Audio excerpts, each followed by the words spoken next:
JLR investigates. This is 14-year-old Colt Gray. He's been arrested in connection with the mass shooting that occurred in Winder, Georgia, Apalachee High School. This is the shooter right here. And I want to provide you with some new information that's out. We've been covering this case extensively on JLR Investigates. And apparently, he had a Discord account.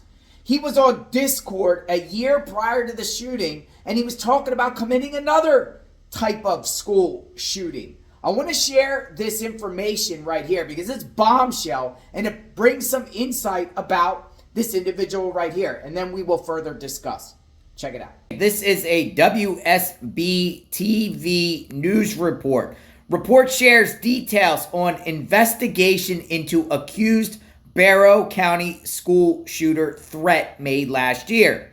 In the aftermath of the deadly shooting in Barrow County on Wednesday, details are being revealed about the shooting suspect's past brushes with the law.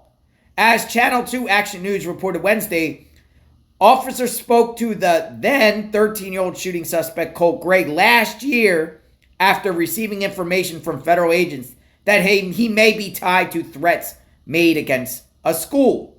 Channel 2 investigative reporter Justin Gray obtained a copy of the investigative report that details investigators' interview with the teenager and his father surrounding the threats. In a statement shared with Channel 2 Action News, the Federal Bureau of Investigation said that they shared information with the Jackson County Sheriff's Office after Colin Gray posted pictures of guns online and made anonymous threats to shoot at a then unidentified school.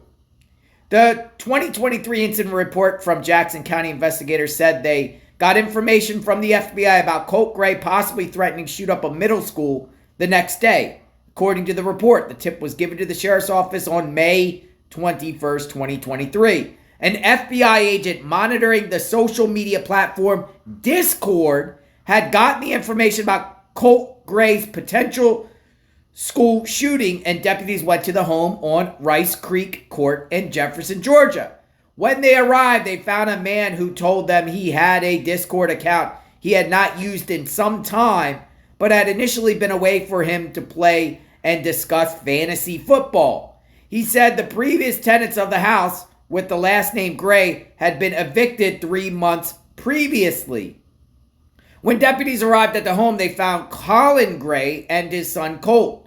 The teen told them he deleted his Discord account before he and his father moved to their new home. Colt expressed concern that someone is accusing him of threatening to shoot up a school, stating that he would never say such a thing, even in a joking manner.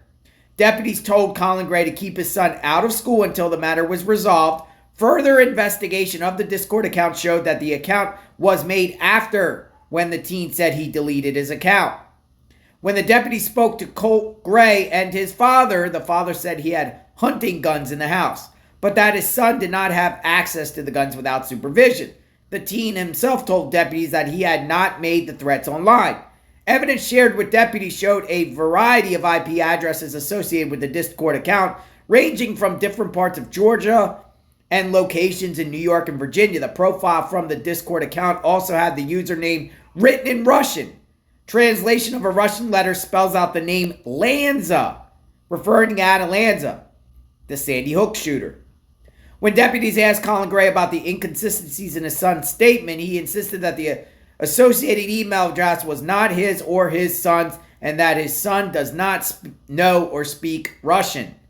Colin Gray also told the deputies that he had stopped using Discord because too many people kept hacking his account, and he was afraid someone would use his information for nefarious purposes. Deputies were unable to substantiate the information in the tip to take further action. While the Jackson County officials told local officials to keep monitoring Colin Gray, the FBI said at the time there was no probable cause for arrest or for any additional actions by local, state, or federal authorities. And then, as we know, over a year later, Colin Gray commits a mass shooting. Wow! The FBI knew about him. Let me know what you think. So he was on Discord. And the FBI paid him a visit. So the FBI was definitely aware, but he said the right things and played dumb. And his dad, Colin Gray, was like, he doesn't have access to guns. And the FBI determined there was no probable cause to arrest him. That was in Jackson County. This tragedy happened in Barrow County. So eventually, from that time on to what we have now, he eventually moved and switched counties. But obsessed with Adam Lanza, it looks like it. And then blaming it on Russian hackers and everyone and saying, everyone's going to set him up. But it wasn't really him. So he's a talker, he's a manipulator, a smuser. Less he was telling the truth, but considering that his account was hacked and he didn't actually make these type of posts, but considering what he's accused of now, I want to suspect that it was his Discord account, and he's the one that made those threats. Why did the FBI give him a free pass?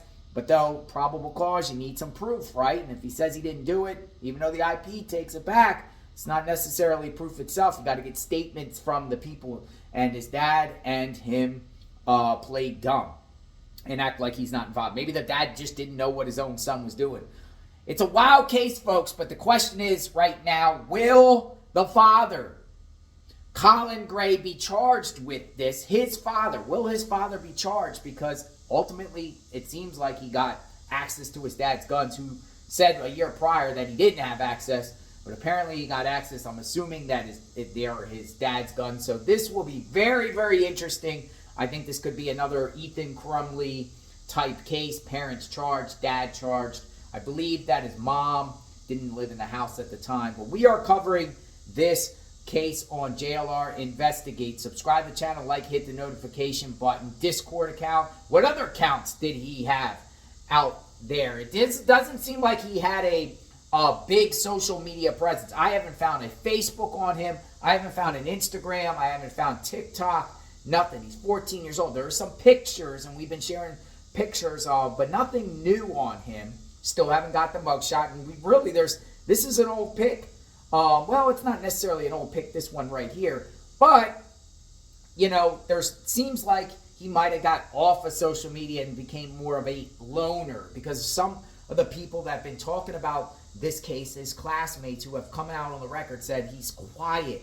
And it's believed that he is attending this particular school for the first time because he was in another county prior to this incident. So maybe people just didn't know him, or he was new, he was trying to get acclimated. But what in the world was going on here? How in the world did this individual get a gun, a semi-automatic AR-15 type rifle, to inside the school? And that's another question. Did he carry it in a backpack, book bag? Some people speculated he put it in a musical instrument. And then he was in class.